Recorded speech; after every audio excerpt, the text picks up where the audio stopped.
things off because your time is so precious. This is a global chamber, Globinar, where we're going to be covering first Ukraine, and then we're also going to be talking about Bulgaria, Romania, and Serbia.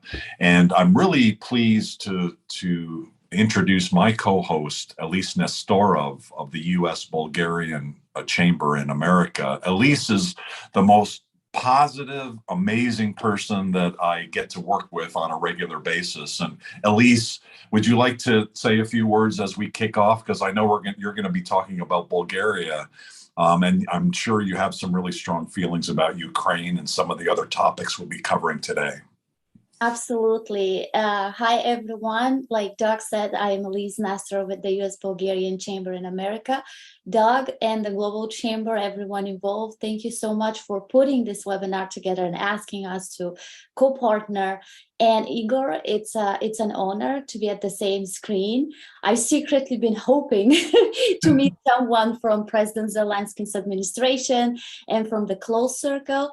And I just want to say, to kick things off, that in March, we issued a statement as the Bulgarian US Chamber here in the States that we at the Chamber stand with Ukrainian families and friends suffering from violence and the humanitarian disaster. Violence is never a solution to any type of conflict. And my vice president of the Chamber, Dorin, and I personally in May were at the United States Global Leadership Coalition knocking in Congress people's doors for our cabinet members and asking them to really put priority to Russia-Ukraine crisis. So we did that personally. We met with our congressmen for each of our respective states, for Texas and Pennsylvania, among with 48 other state leaders.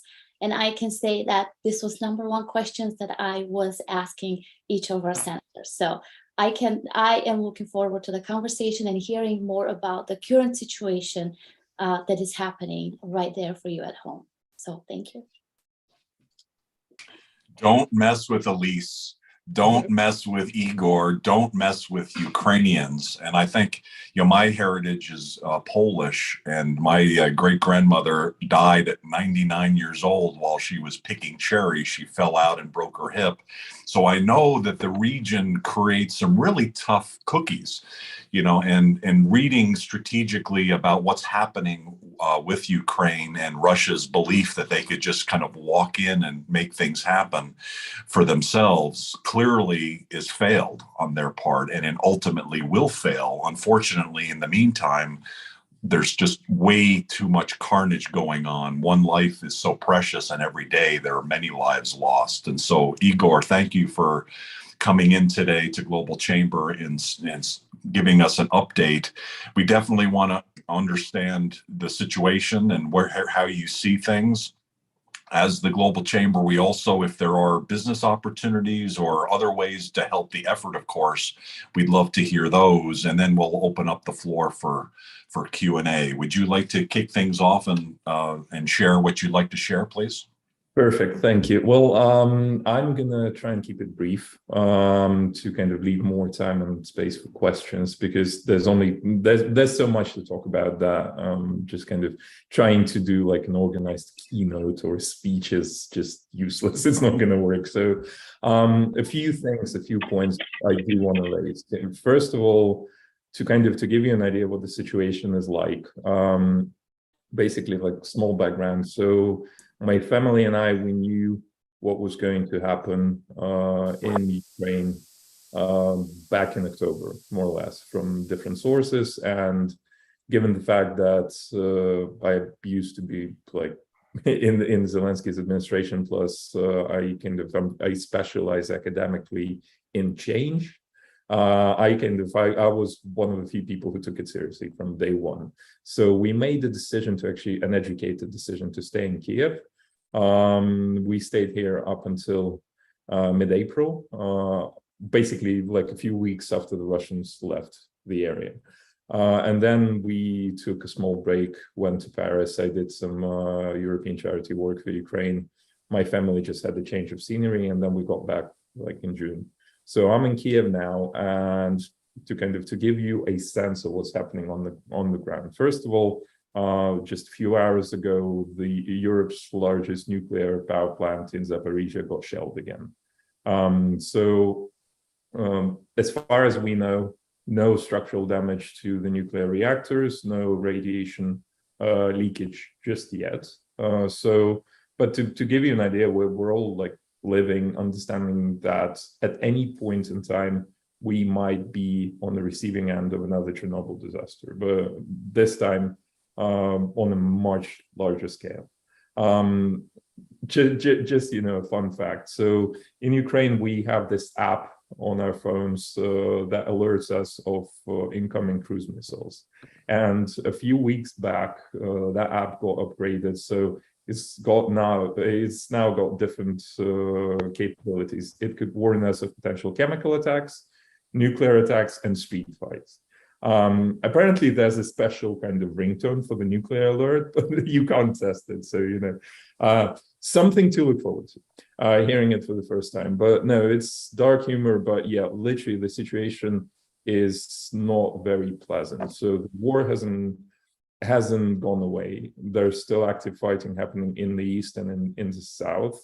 We do have incoming cruise missiles, and a few of my sources, the same sources that warned me about the war, are currently warning to be extra careful being in Kiev near the government buildings up until August 25th. So yeah, that's kind of the situation on the ground. This is turning into a war of attrition. Now, whether it's going to end this year or not, nobody knows, but basically there are a few potential scenarios. First, nobody in the West and in Ukraine is interested in this war kind of dragging into the winter, because what Russia is going to start doing, and to a degree it's already started doing it, they're going to be attacking our utilities. So a few days ago and today, coal-powered power plants got shelled in Kharkiv region in northern Ukraine, northeastern Ukraine. So basically what Russia is hoping to achieve here is to wear Ukraine out to a point where, you know, the conditions on the ground are unbearable, and, you know, the resistance either subsides or Ukraine is more prepared to enter negotiations. At the moment, negotiations are not happening, and because Russia is kind of feeling the effects of the sanctions and Ukraine's military resistance, I mean, Russia at the moment is interested in negotiating, obviously kind of trying to consolidate their gains. So that's kind of the situation in Ukraine. One small positive, Kiev is incredibly beautiful this summer. You know, I know it's difficult to grasp that concept, but, you know, as they say, you know, being close to death makes you feel most alive you'll ever feel. That's what it is like in Kiev. So there is a sense of normalcy. So the restaurants, the shops, the cafes are open. It's a beautiful summer, although, I mean, we do kind of feel the effects of climate change. There's like a bit more thunderstorms than we used to having in the summer in Kiev. People are smiling. There's a sense of, you know, that kind of on the verge of death, equality and compassion between the people. So kind of the feeling that I got, and I keep describing it to every single like Western journalist friend that I have, is that, you know, if you're daring enough to come here, I would strongly suggest you do, because that's not something I've experienced ever anywhere in my life, and I doubt I ever will. It's similar, if you will, to how New York felt a few weeks after 9/11. So on one hand, there's a terrible tragedy, there's huge and tragic life loss, but at the same time, you know, people are compassionate, people are united, and people are enjoying every second of life as it goes on. So yeah, if you do bungee jumping or extreme sports, so you're willing to to take on a bit of risk, coming to Kiev might be an interesting experience. How does that practically happen? Do you just take a flight to Kiev? No, you don't take a flight to Kiev. There are no flights operational anywhere in Ukraine, civil flights. But basically the logistics of it, you go to Poland and board a train. That's the easiest way of getting there. And we do ironically and surprisingly, we do get some tourist traffic at the moment. So yeah, that's weird, but like if you're into it, that's one suggestion. Like a few global things I would suggest to you as the representatives of a business community. First of all, I mean, you have to embrace the fact that the world is changing. I mean, like if you look at the situation in Taiwan, if you look at the situation in Iran and Israel, if you look at the Middle East, if you look at, you know, what used to be the southern eastern border of the USSR, so, you know, China, Afghanistan, Uzbekistan, those places. I mean, the world is going through a phase of major destabilization, so it's unstable. And you know, the past, or Moldova, you could, by the way, you can go to Moldova and get a train or a bus here, or Slovakia, or anywhere else. I know I'm not rooting for Poland to kind of I'm not on commission from their tourist agencies. So yeah, embrace change. And it's weird, I mean, I have some clients in the West, some major corporations, and you know, what I've been saying to them over the last few years has kind of come to be. So, you know, your business needs to be agile, needs to embrace change, needs to be able to react really quickly. You need to be looking at areas that you thought were irrelevant to your business ventures. So if whatever business you're at, you have to look at technology and explore technology and understand technological concept. You have to understand the causality between technology and behavioral change in society in general. I mean, that's a must now. You need to understand the geopolitical situation and context, because, so for example, I mean, like Taiwan, most people, it was really weird to kind of watch it, and people were paying close attention to it in Ukraine, as you can imagine, for a number of reasons. So the feeling on the ground was, and there were like even memes kind of going around that, you know, Taiwan was going to explode with, you know, with Speaker Pelosi's visit there. But that was the feeling, you know, for the people who don't understand the context. I mean, there might be bits and pieces. There might be, you know, a pretend blockade of Taiwan or whatever, but, you know, it is very unlikely that we're going to see any major conflict in Taiwan over the next 2 years. And two reasons for that. One, China is unprepared economically for that. And secondly, China is not prepared militarily for that. So, like, I called a friend of mine within the intelligence community in the US, and I said, like, just to make sure, just kind of double checking, should I be worried about Taiwan? That was like, you know, a day before Pelosi's visit, and he goes like, nothing's going to happen, just watch. So yeah, I mean, you have to understand geopolitical context. You need to understand the economic context. So Europe's going to be a very interesting and an unboring place this winter for a number of reasons. First of all, I mean, Russia is utilizing every hybrid resource it has to destabilize Europe now. So we're seeing Kosovo and Serbia kind of being destabilized, and, you know, somewhat artificially. We're seeing, you know, a major kind of upshift of rhetoric, really dangerous rhetoric from Hungary. And we're seeing Prime Minister Orban actually taking part in, you know, President Trump's get-together, let's put it that way. So Russia's going to be trying to destabilize Europe economically through, you know, oil and gas, through agents of influence, kind of weaponizing reverse sanctions or whatever. So it's going to try and destabilize Europe socially. So it's going to be a tough winter for everyone. And kind of understanding where it might potentially lead and where it's going to lead is vital to any business. You need to understand the informational reality. So a lot of people believe, and I'm one of them, that we are currently living in what some people call an attention economy. So attention is probably the most valuable resource any business can have. And in that sense, Ukraine is interesting and useful to any and every business, because, I mean, the attention towards Ukraine has gone down somewhat, but at the same time, it's still one of the major news stories in the world. So, like, look, there could be 100 companies competing, especially with the barriers to entry kind of dropping across the field. But at the same time, whoever has people's attention, whoever has trust in an audience, that business is way more competitively successful than the other ones.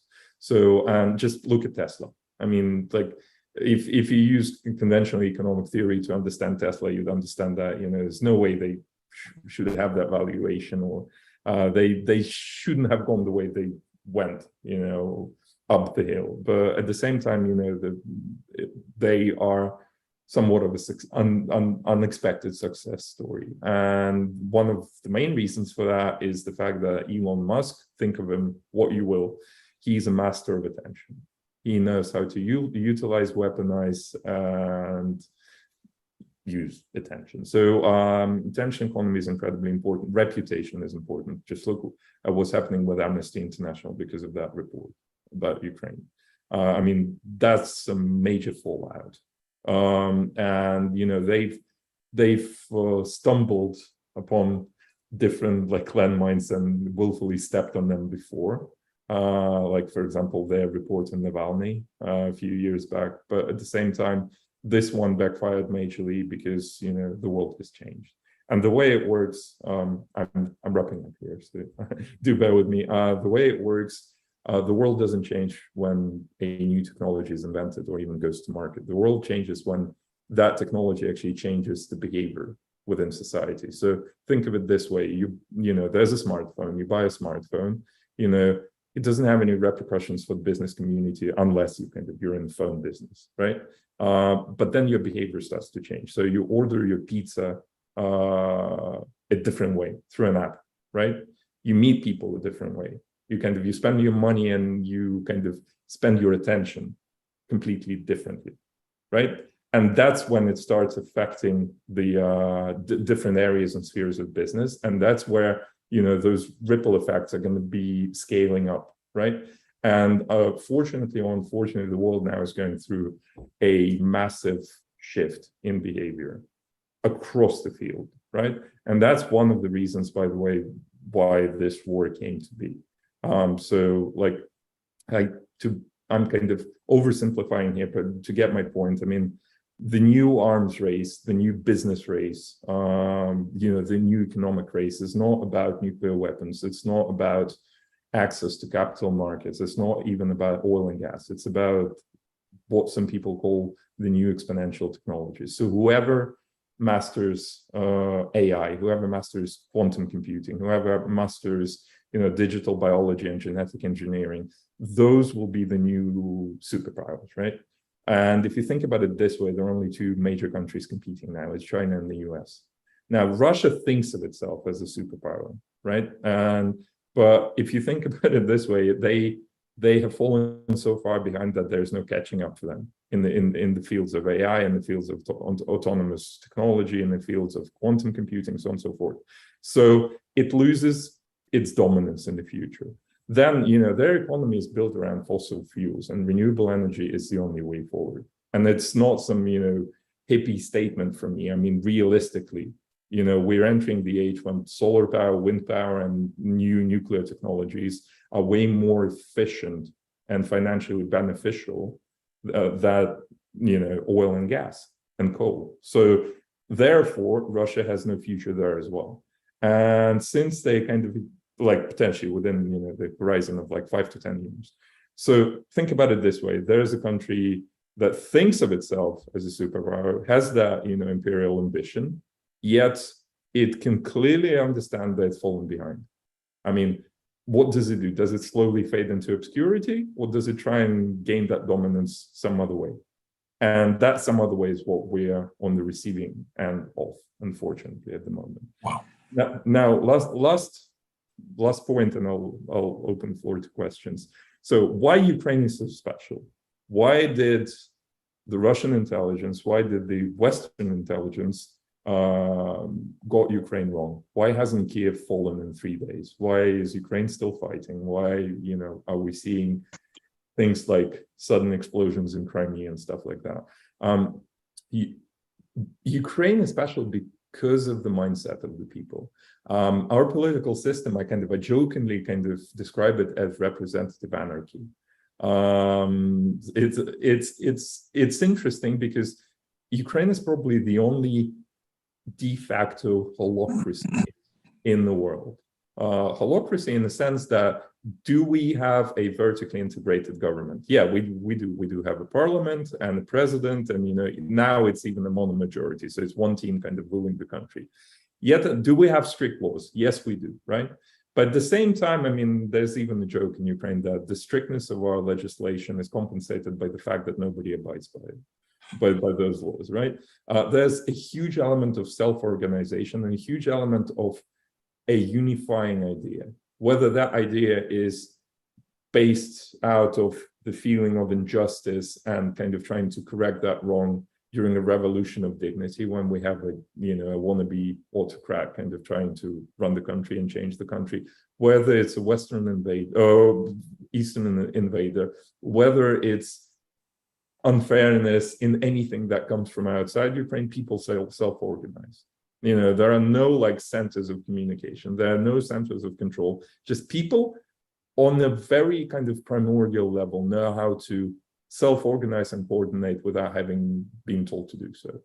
And that's what makes Ukraine very swampy to any invader, to any wannabe autocrat or dictator, to anyone who goes against those, very historic to our nature, very historic feelings of justice, of freedom. Ukraine is all about freedom. I mean, it's a Cossack country. I mean, it's the what used to be the crossroads between three empires, right? And to people, their freedom is, probably the most important thing. And not in the sense that, unfortunately, some view freedom in the West now, because, it's become somewhat hypocritical, right? So freedom to do something is abused to attack other basic freedoms of other people, right? So we use freedom of speech to attack, for example, the right for a woman to decide what to do with her body. So we kind of, men are abusing that freedom. It's, by the way, it's very subjective. I mean, I'm very liberal in my views there. But in Ukraine, we value our complete freedom, our right to be right, our right to be wrong, our right to make our own decisions. And that's why this country will be either eliminated to the very last person standing, or this country will sooner or later be victorious. Lovely place. Do come visit at some point. If you feel adventurous and risky enough, come visit now. Let's do questions. I'd like to a couple people that I'd like to kick off with first Eliz and then Courtney. Eliz, do you have a question that you'd like to kick things off with? Sure. So many questions, but Igor, thank you for that overview. I think I'm going to touch on 2 points. I think what you just said and your call for tourism in the area, actually, we did that with Bulgaria because we turned the defect into effect. So what we did is we said to our fellow American citizens here in a variety of organizations, this is a history in the making. When can you be that close to what is happening in that region? And, it was kind of like we used the geographical position of Bulgaria, 400 kilometers from the Black Sea, to Ukraine. Come visit. You won't believe the interest that it's part. It was just enormous. So that's one. I think you should definitely keep making that call to action for folks to visit. And then you did say something about the mindset with your people, and how the government and how they're used to just being told what to do. You don't find self-starters and etc. when it comes to entrepreneurship. So I want to say something to that. I think, and this is personally speaking, I think that Russia's brutality in your home country, Ukraine, helped persuade a lot of European countries, including Bulgarians, of the benefits of the European Union membership, even after the collapse of the reformist government. We, Bulgarian policymakers, now have a responsibility to ensure that this shift is reflected in our own country approach to its strategic interest in the Western Balkans. So to do so, they will need the support of more powerful EU allies, such as Germany, because Germany has a strong presence in the, in our economic region. But you kind of it was the key to unlock it was like an awakening. to more countries what's happening right now in Ukraine to understand where they should be looking, who are their strategic alliances. Personally, Bulgaria, experienced 3 general elections last year, and we're heading into another election this year in October. And I just think one major problem in the area, in the Balkans still is fighting the corruption, rule of law, and civic engagement. You have to carry the freedom and democracy you were talking about at your heart and then implement it in your mind and in practice. So that's what I'm going to say. And then I know with the conflict in Ukraine, one positive thing that we've seen on this side of the ocean is that we see a labor market and skills from Ukrainians that are settling the refugees in other countries that are bringing, and they are so talented, they're so literate. So we see offices with Ukrainians opening in different countries. So it's never good to escape violence, but this is one positive, that the labor market now, they're contributing to economies. And hopefully they'll contribute back in that way to Ukraine. So that's all I'm going to say, because like I said, I have so much.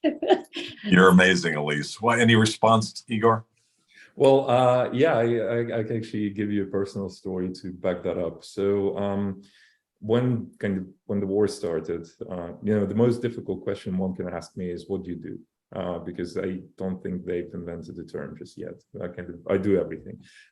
So I was sort of more or less responsible for our Western media communications since the start of the war, personal brandings of certain people, including Zelenskyy, but also I kind of helped coordinate a number of open source community resistant movements.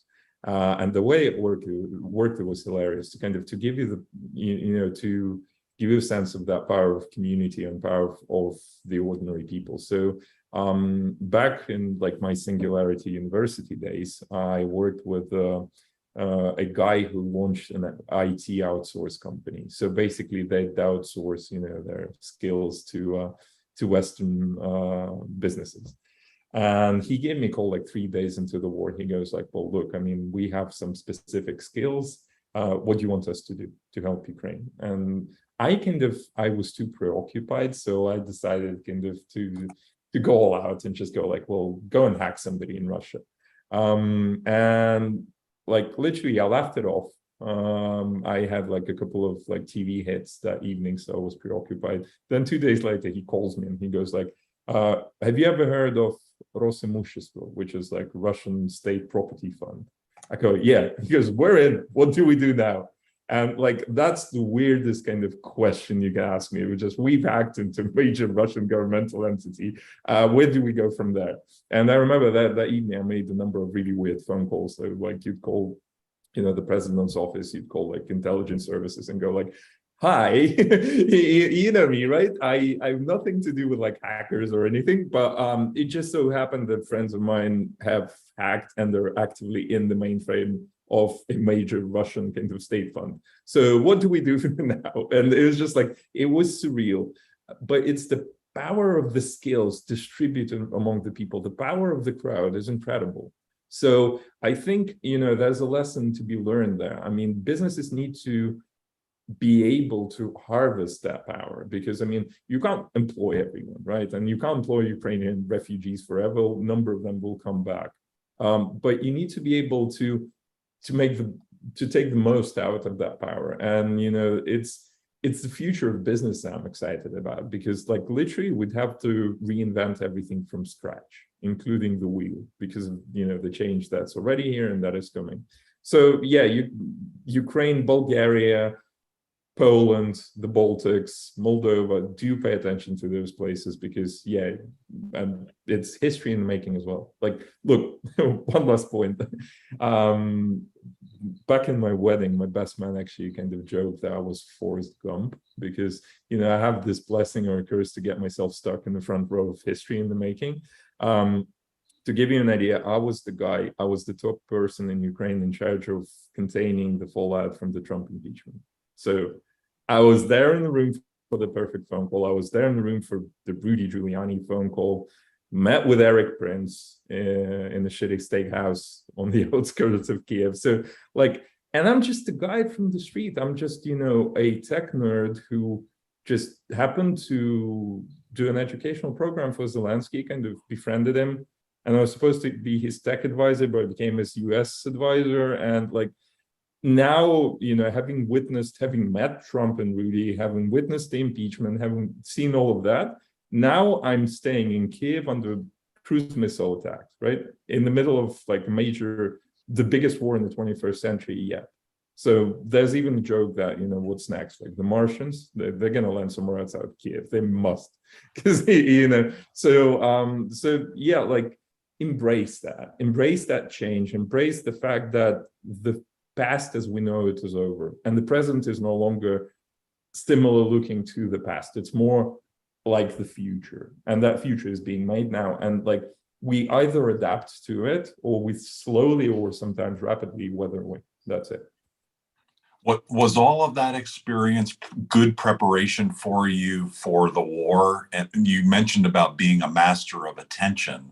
Back in those days, nobody kind of knew what was going on, right? You and Zelenskyy President Zelenskyy met with all of that nonsense. And if people actually knew what was going on, I think people would be outraged, but it was under the cover, and President Zelenskyy handled it a different way. Did that prepare you then to be able to now make this war front and center? And what are some of the next steps to be able to continue to keep it front and center?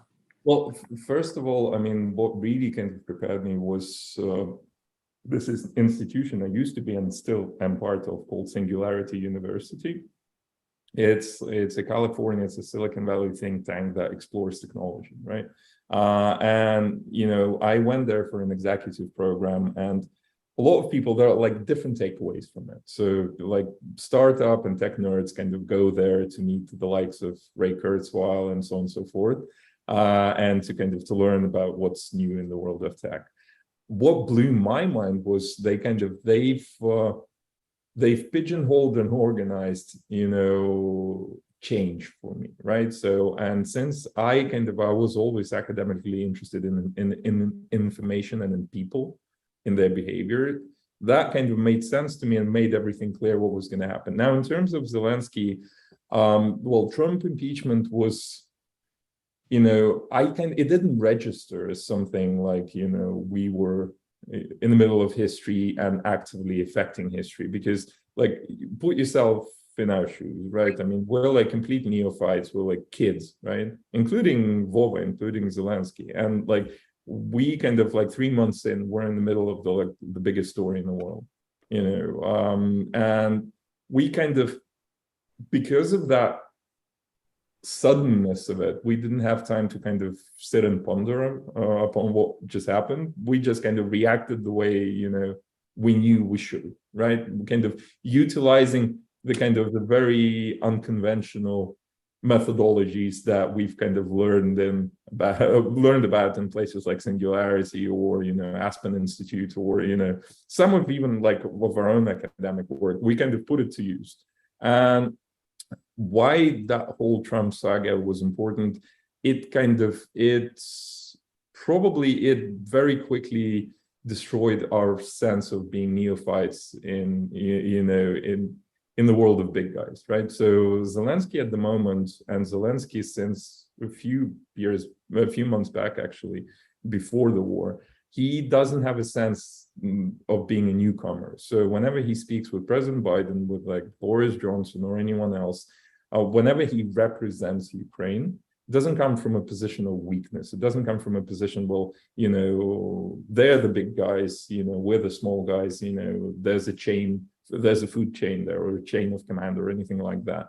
He approaches it the same way a startup would approach competing with a corporation. We have our vision, we have our methodologies, we have our people.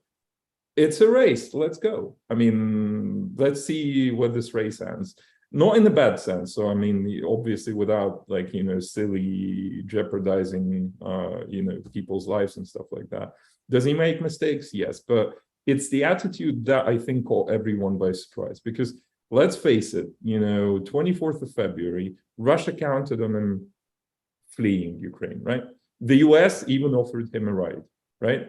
So like the big boys of the world, they played their poker hand, right? And by the time they it was time to show cards, everyone kind of agreed on what was going to happen. So the US was preparing itself for, sanctioning Russia, for guerrilla warfare on the ground in Ukraine and stuff like that. Russia was preparing to install its government in Kiev, in a newly vacant kind of presidential office. So everyone thought they had the future planned out, but that's the way the world works. One guy just kind of decided, nah, I'm not leaving. And it wasn't because of him that Ukraine fought. Ukraine is like that. So, whenever I did an interview, like early on, I said, he's not a leader of Ukraine. He's a collective portrait of the people in their best and in their worst. So yeah, so that's how it works. And so we're in a sense, we are a startup in that global competition to reshape the global order at the moment. Amazing. One of our speakers, Courtney Fingar, is I'd like to introduce her. She's the editor-in-chief of Investment Monitor, and what triggered me to invite her to say some words is an article I happened to see a couple days ago where she compared what's happened with foreign direct investment in Iraq with Ukraine and the long-term implication of foreign direct investment. Courtney, could you provide some feedback and some context around that, and then feel free to engage with Igor directly. Well, hello. Thank you, Doug, very much for having me involved. And Igor, it's really insightful, your talk, and interesting to hear your perspective. So thank you very much. I did spend quite a lot of time in Ukraine writing about foreign investment and the business environment. So it's a place I know well. And actually, I was at the Yes Forum in Kiev in September 2019 when a lot of the drama that was going on related to the extortion was happening. And I always joke that I lost the biggest scoop of my journalism career, because at the forum I overheard some heated conversations that I didn't understand the consequence of at the time. I was busy making some karaoke plans with some work contacts I'm on for that night. And I only realized the significance of those arguments that I overheard later when the story blew up. So that was my Pulitzer moment that I completely missed. But that said, I'm a longtime, I guess, friend of Ukraine and know it well. So watching a lot with interest. But my general expertise is on foreign direct investment. The article that Doug is mentioning, I put it there in the chat, because many years ago I did a lot of reporting in Iraq and the efforts for economic reconstruction and trying to use FDI as a means of reconstruction. So it had just been occurring to me recently, some of the parallels, and wondering what lessons there were. Now, what I hope and think is that, Ukraine will take a different path, because of course, with Iraq, there was the end of the war, but that unleashed, a decade of sectarian strife and violence and terrorism and ISIS and all that, a fate that should not befall Ukraine. But the challenges are similar. Well, first of all, the significance of FDI, how important it will be as a tool for reconstruction, and the role that foreign investors will play. But my point in the article is that one of the main barriers will be the perception of risk and instability. And I also did some reporting in Colombia after Colombia's peace deal. And in fact, President of Colombia was also there at that Yes Forum. So a lot of things were sort of colliding. And what you find is that in a place like Colombia, it's been years and years, and the main cities in Colombia are incredibly safe. But if you say Colombia, people go, ooh.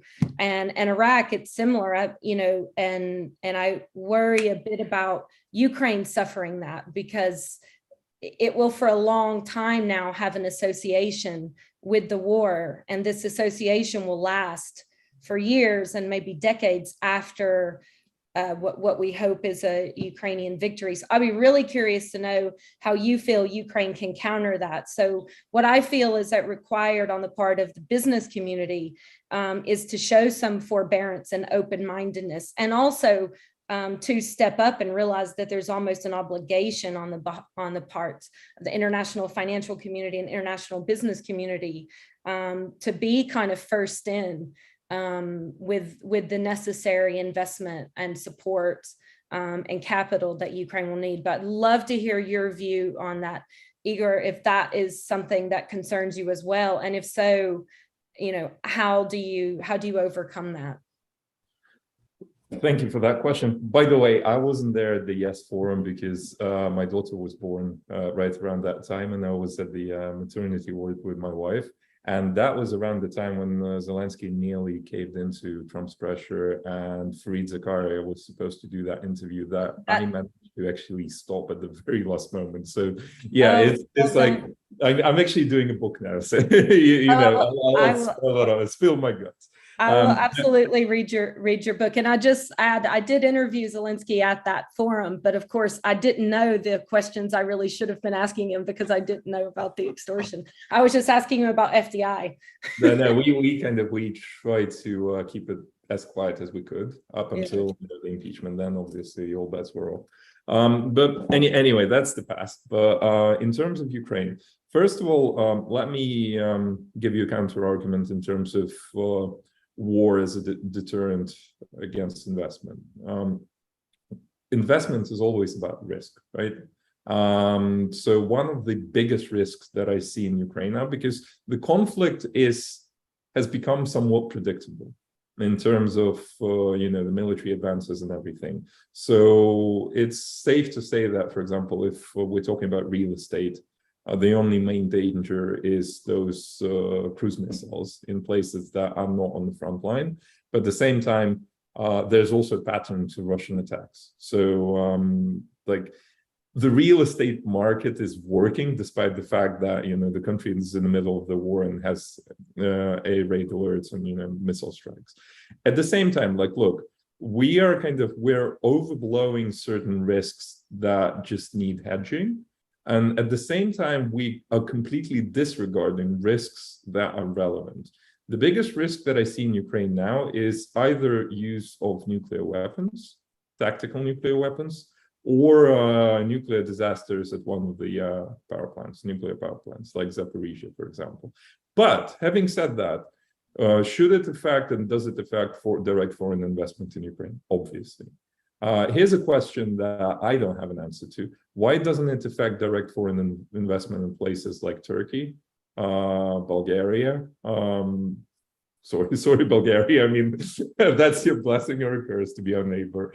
But look, it's the windrows at a certain date that should be affecting risk rather than our perception of that risk. Because, unfortunately, borders don't stop nuclear disasters, as we learned during the 80s because of Chernobyl. So what's really interesting here is, what's really telling here is the fact that we still address our DFI and investment in general and risk using our 20th century kind of methodologies, right? At the same time, what we really need to reevaluate is how we do business in general, how we invest in general, how we hedge those risks. So to answer the first part of your question, no, I think Ukraine's going to be okay in terms of investment, because by the time the war ends and because of all the turbulence elsewhere, the world will have no choice but to slowly but surely review how we go about investment and risk assessment and everything else. Now, in terms of country's branding and the fallout from its history, I remain a major optimist here. And the reason for that, what makes us really different from Colombia and from Iraq and all the other places, is the fact that Ukraine has been cursed to be Russia's neighbor. And one thing Russia's really good at, or at least used to be very good at, is informational warfare. So some of the best people in counter-disinformation field, in the field of personal and corporate branding, in the field of storytelling, narratives, hybrid attacks, you name it, right? Anything to do with information and narrative, Ukraine has the best talent.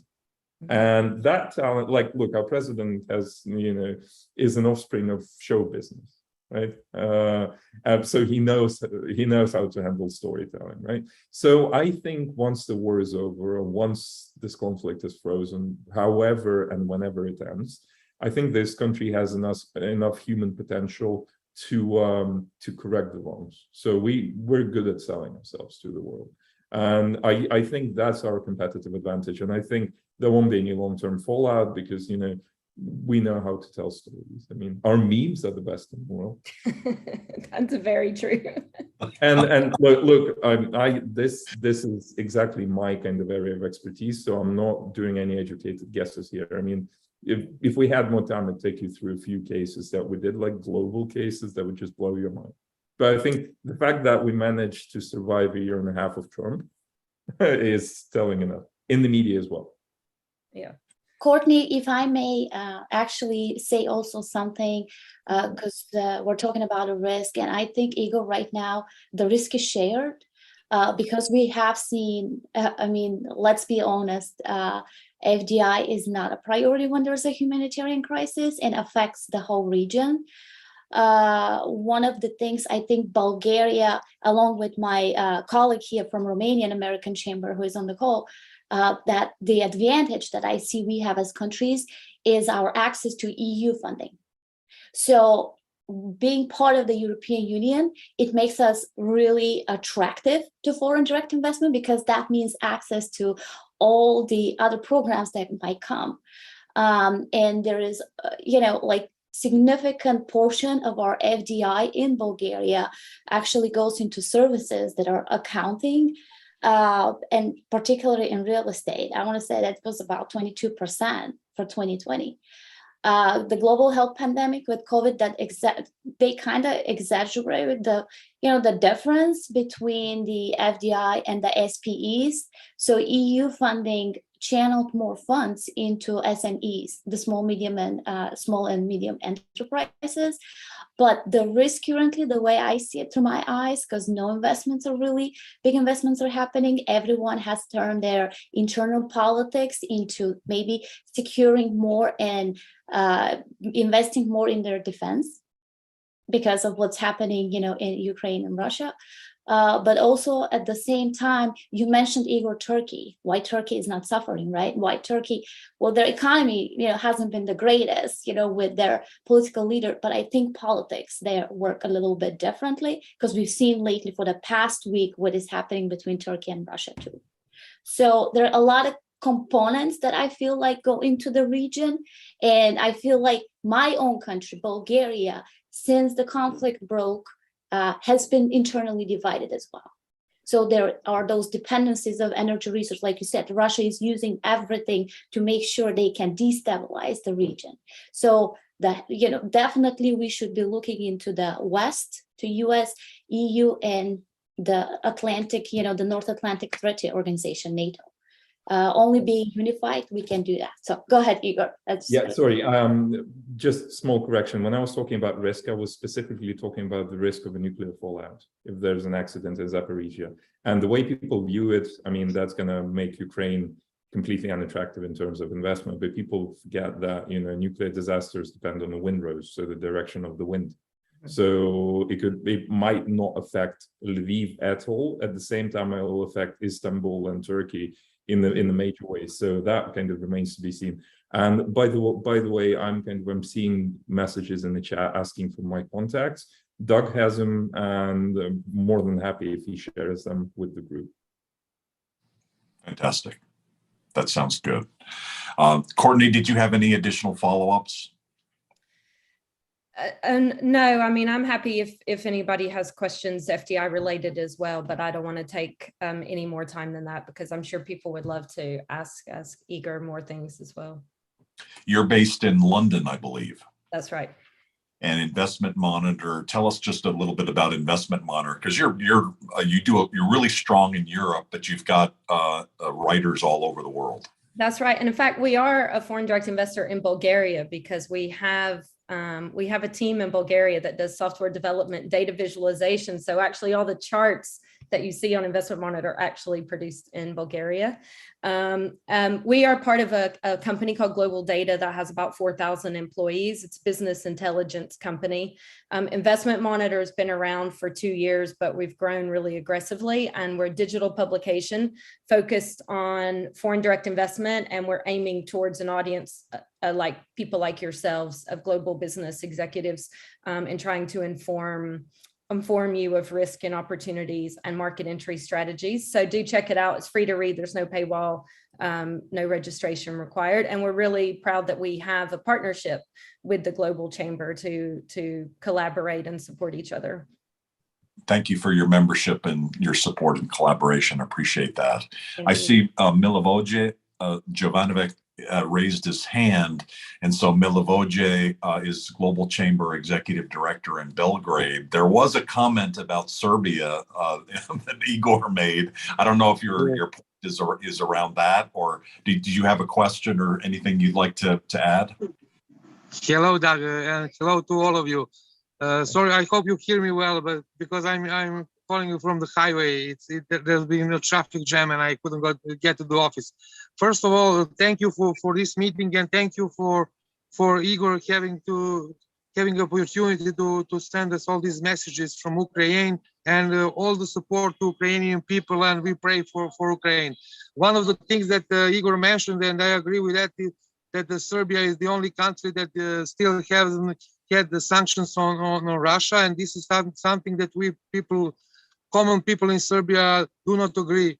And this is something that we fight online through networks to also be one of the, although we are not EU member, to have these sanctions on Russia as all the other countries. So definitely people of Serbia are on the Ukrainian side, and we are really trying and willing to help in any other way.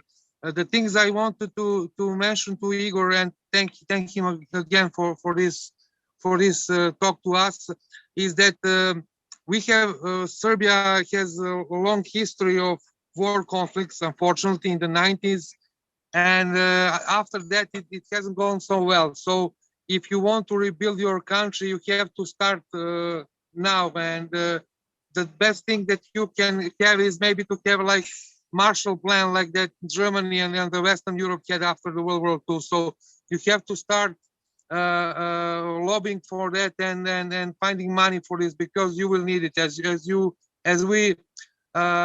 one of the countries that had wars in the future. From the industrial country after the war, we became agricultural country. So we lost 30 or 50 years and we still haven't recovered. So although there's a good potential of Ukraine, who's a big country, and with all the smart people that are living there, definitely it won't be easy to rebuild your country. And as I told you, you should start right now to find money, not only for the weapons and to fight the war, but for economic recovery, and because you will need it. I think that if you are expecting foreign direct investments, they will come, but not to help you, but to make you not in such good conditions as you expect. It won't be help. It will be investment, and they will not help you rebuild your economy. It will be only to use your resources that you have as a big country, agriculture and other mining resources. So you should think about making your own investment plan, maybe using also the resources that you still have from the domestic industry, but also to use resources from the people that are willing to help. I send you a message if you want any other help in rebuilding and for economic development, since I'm leading one of the leading NGOs that do economic development. So please, we should your message was the reason I said, yes, Doug will share my contacts. Because I have experience in rebuilding. So if you need any help, technical or with HR, we are willing to help you. So you should send me contacts. And thank you, Milivoje. Any reaction or rebuttal or response? Really quickly, if I may, I have another 5 to 6 minutes and I'll have to run. You bet. Thank you for taking the time. Should we do one more question? I'll quickly respond to it. Okay. We'll call it a day. But I'm like, look, as Doug can prove to you, I mean, I'm more than open to having this discussion on a regular basis if you want. So I kind of, I love people, everything about people. I love communicating with them. So we'll definitely find time to continue if there's, there's desire to do so. So that's awesome. One last question. What either Dorin or Vladi, from your guys' perspective, given the Romania and kind of surrounding, do either of you have a question or a comment? Dorin? Yeah, sure. I can address a question before Igor leaves. Just briefly, very nice meeting you, Igor. Appreciate your people's, virtuous and courageous behavior, and keep it up. Romania is right next door, so they've been trying to help out. They've been helping out a lot, and I'm sure you can count on them and on us on both sides. Just very briefly, I'm curious, because we've been talking about this topic of reconstruction.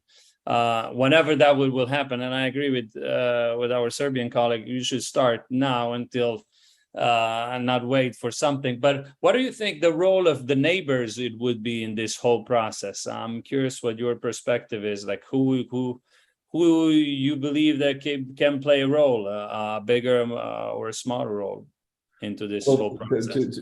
In terms of, first of all, the point on reconstruction, we've already sort of started. So there are a number of different level discussions happening at the moment. So there's a lobbying effort for the future, let's call it a Marshall Plan for Ukraine. And there is a lot of discussion with different political, different business and different NGO entities there. So, I mean, we're thinking about rebuilding as we go along. So we're not going to leave it up until the end.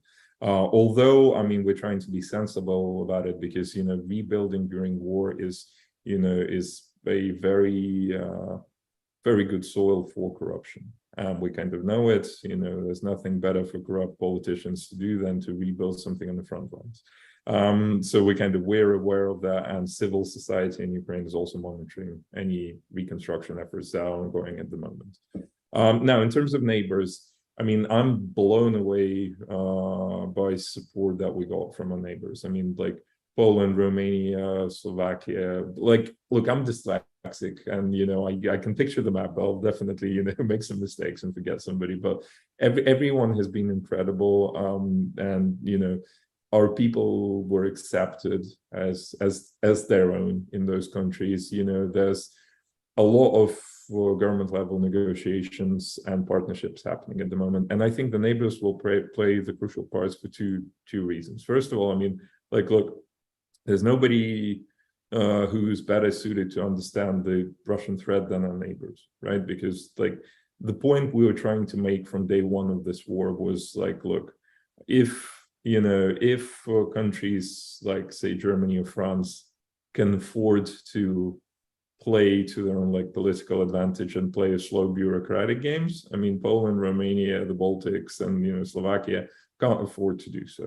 Because if Ukraine falls easily, then Putin's ultimate goal is not Ukraine. I mean, he does have an obsession with Kiev and with us, but his ultimate goal is testing out in the way that he seems safe for him, testing out Article 5 and weaponizing NATO's inability or lack of desire to quickly react to a global threat. And I think that puts our neighbors in danger. Secondly, any major event, including a nuclear disaster, especially in the west of the country, also affects our neighbors. There's a lot of cross-border traffic.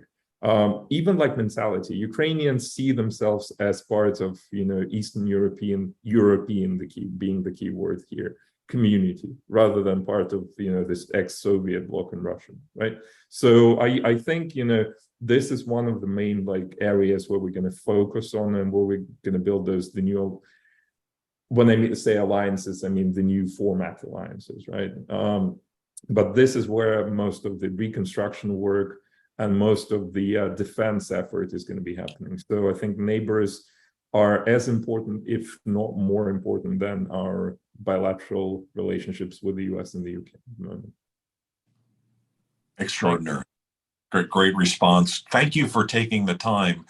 In conclusion, to respect your time, what other things could we be doing? Should we be doing? What final message do you have for us? Well, I have three messages. First of all, the painting behind you is beautiful. Seriously, I mean, they do share it. Look, I suggest two things. First of all, I wouldn't shy away from Ukraine in some way or form now, whether that interest is academic and, interest in the area of self-development, because, Ukraine is a fault line in the global order at the moment. Ukraine is where the new rules are being set, where the new methodologies appear, where the new weapons are being tested, both figuratively and not. So I definitely pay attention to Ukraine. Secondly, if your business can afford it, I would suggest, experimenting at whatever level you feel comfortable with actually operating in Ukraine or to do with Ukraine at the moment. And the reason for that being is, like, even before the war, we had that saying that, it should be mandatory for every Silicon Valley startup to open an office in Ukraine. Why? Because, if it survives if it adapts and survives in Ukraine, it could survive anywhere. It's a very peculiar and interesting place.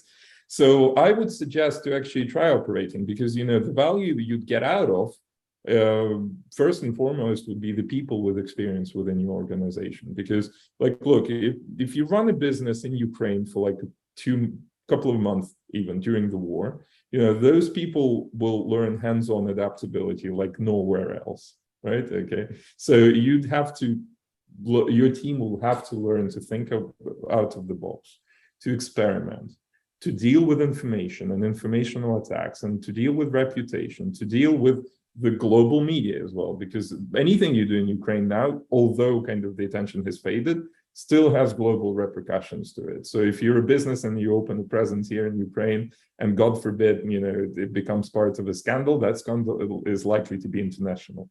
So the New York Times and Washington Post are going to write about you.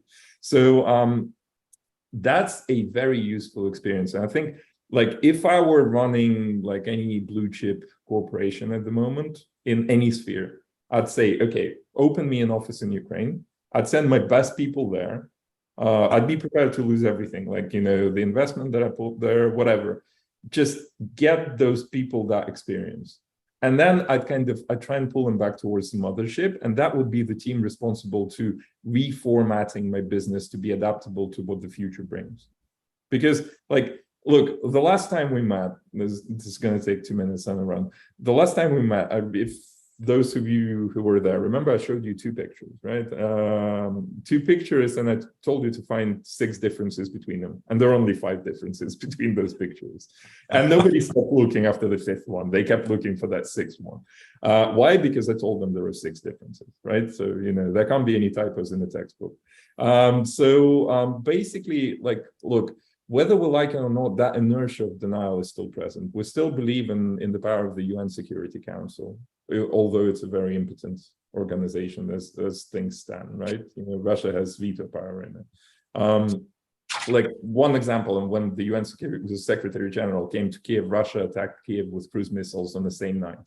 So if, in a very tragic scenario that Russia killed him, what would happen?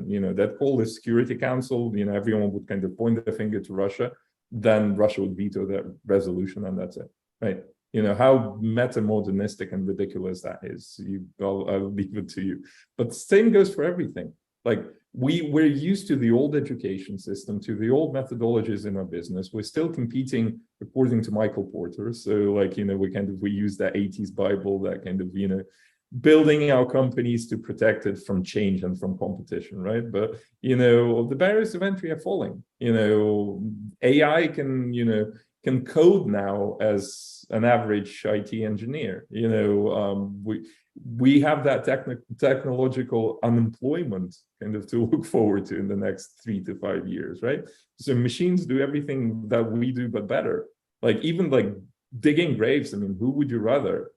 Some guy, reeking of alcohol, or a robot, right? So even that job in the descriptions is not safe.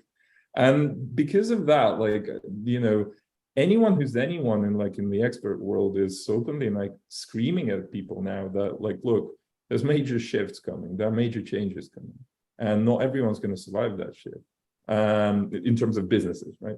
But even like global economy, global politics, like everything's going to change.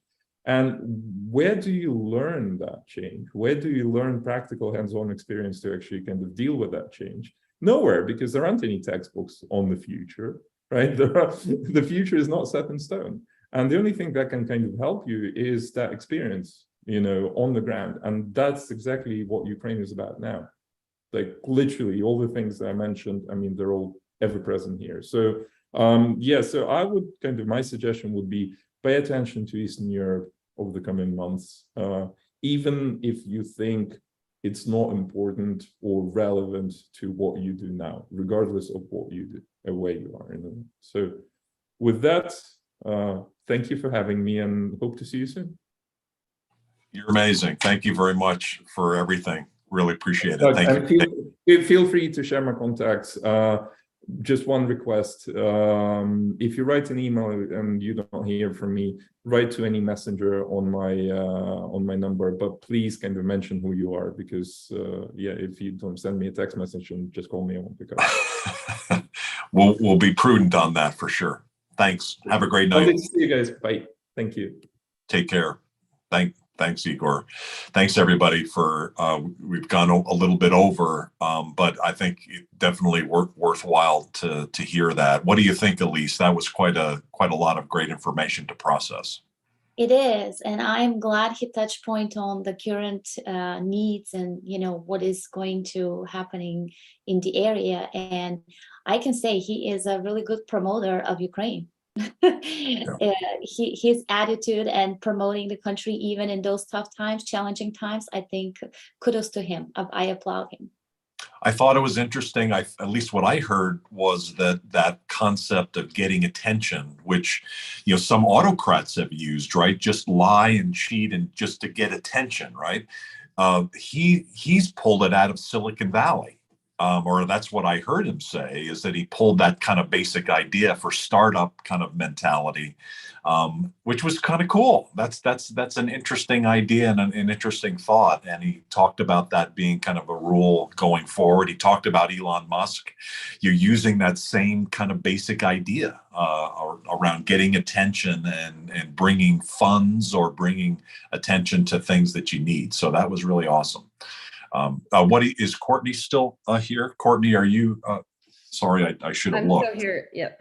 Sorry. What are your reactions?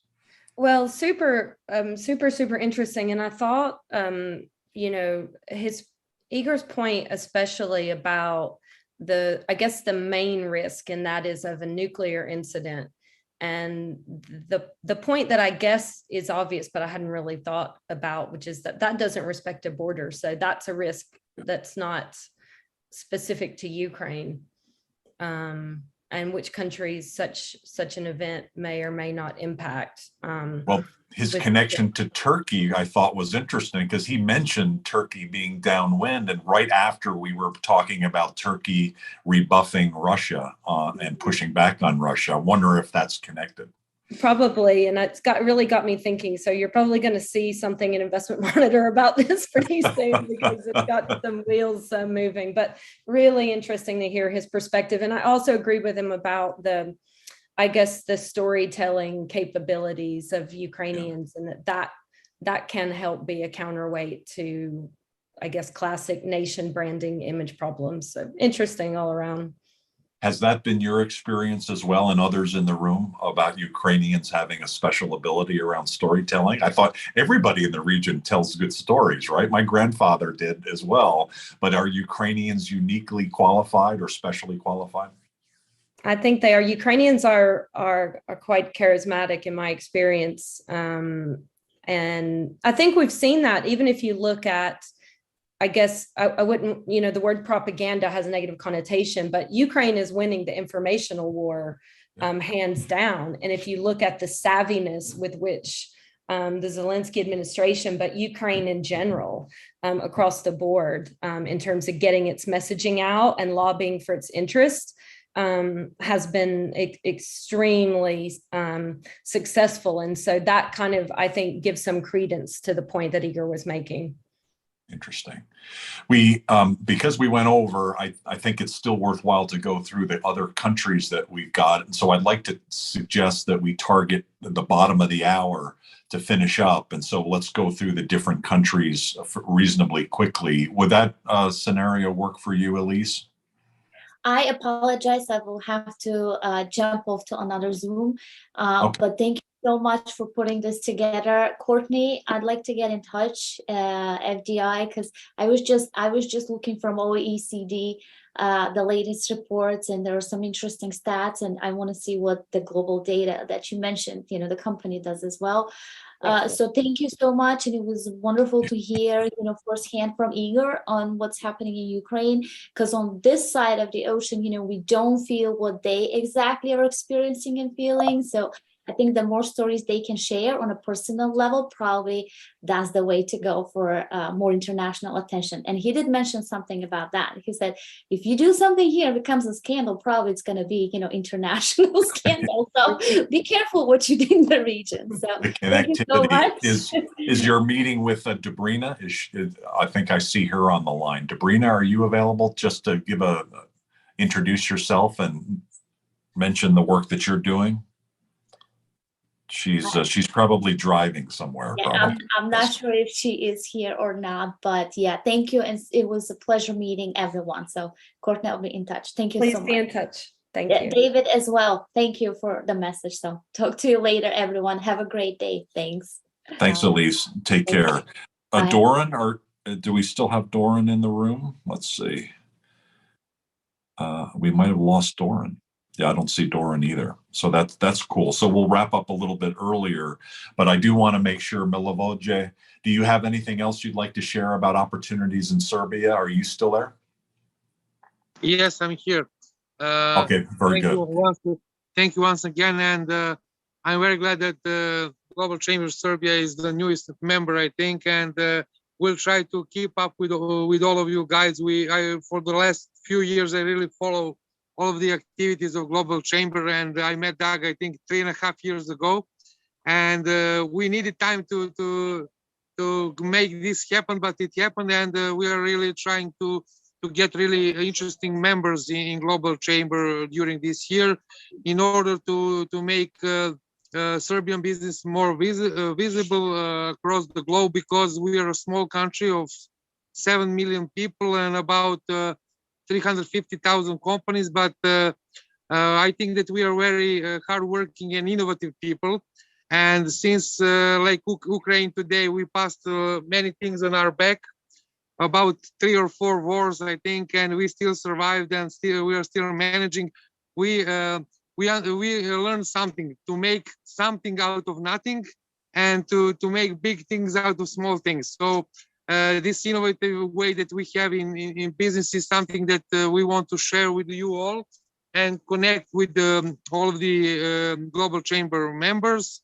As a small country, we have a comparative advantage, first of all, in the food sector, in the food industry, like Ukraine, but maybe we are a smaller market, but hardworking. Also in metal segment, in metal cluster, in plastic, also in wood and furniture industry, and also in IT. We are a growing market in IT, and by some newspapers we were charged as after Ukraine the second most prominent IT market in the world concerning IT experts. So we are willing to cooperate with all of you and to share and of course to make some export arrangements with you all. So we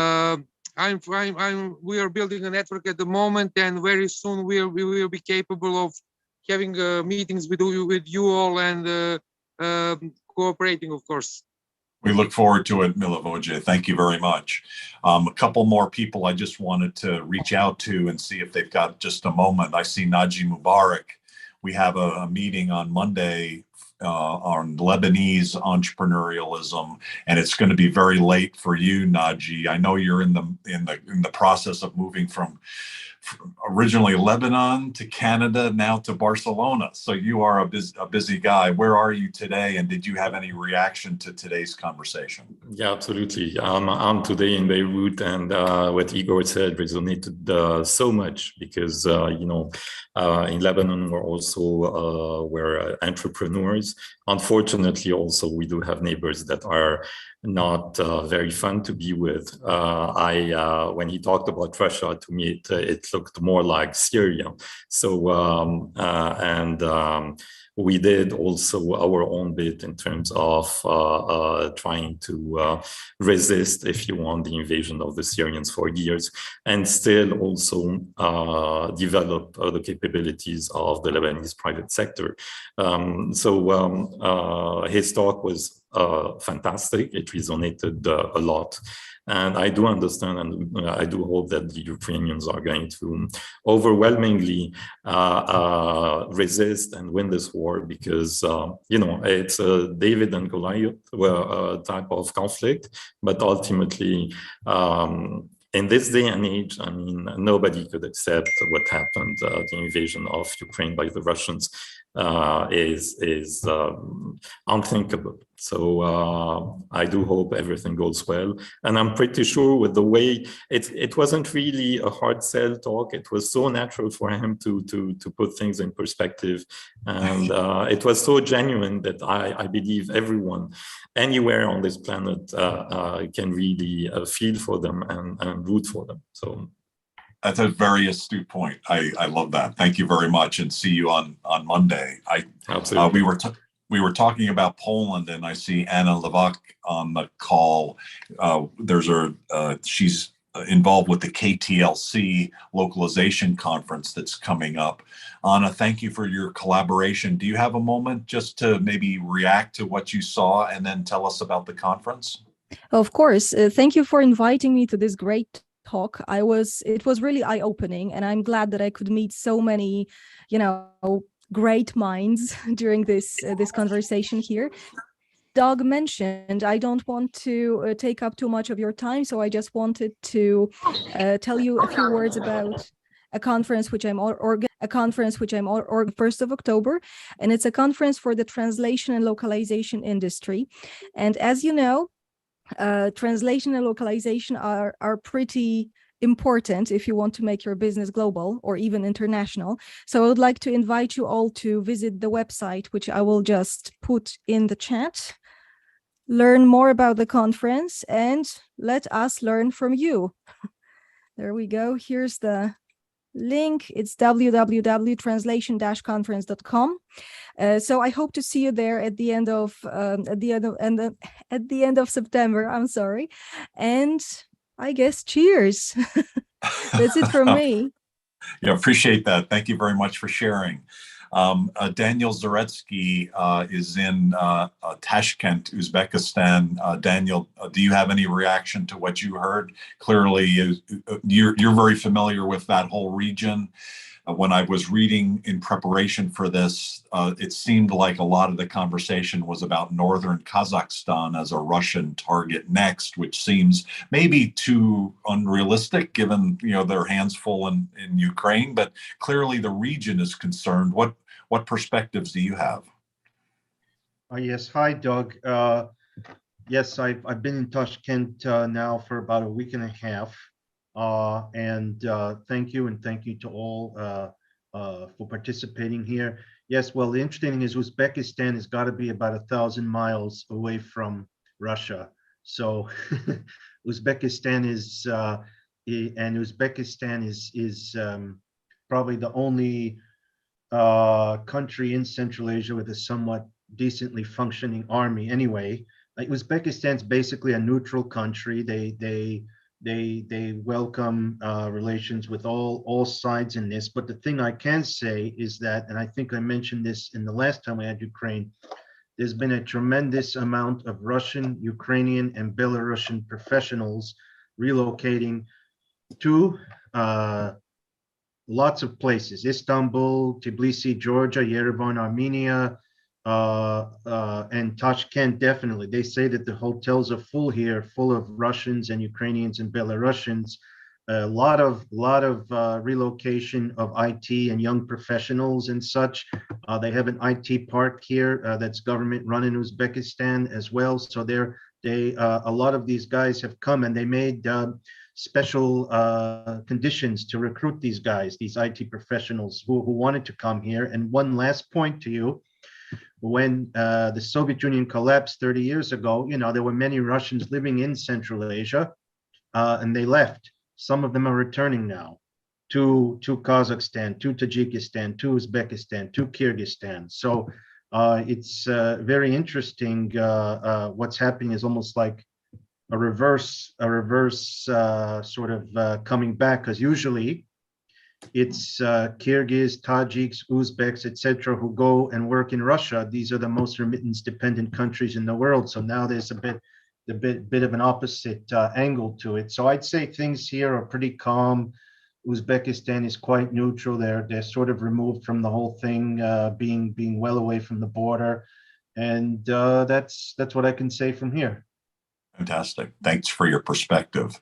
Vladi, do you have a moment to give your response? And by the way, Daniel mentioned that he's right on the Silk Road there in Uzbekistan. Hopefully you guys get connected. I saw Cesar emailed you guys to make sure you are. Yeah, I'll certainly talk to him about it. That will save me a trip, Exactly.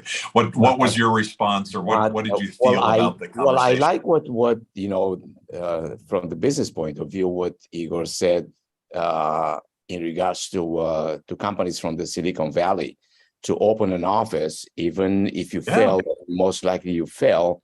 You learn from failure. It's like you cannot become the best soldier unless, unfortunately, you are involved in a war. Yeah. And that's what will make your company stronger by learning being through a business experience that normally nobody would have to conduct in a war zone. And coming myself from a country that went through wars and wars and wars, and talking about Israel, and that always succeeded, it's something to learn from. His presentation was amazing, and they will succeed in the end. No matter what happens territorially. But in the end, Ukraine will be Ukraine, will not be Russia. So that's the bottom line. It is the bottom line. Before we end in the next minute or so, or a couple of minutes, any other Global Chamber members have anything they'd like to say? Any responses?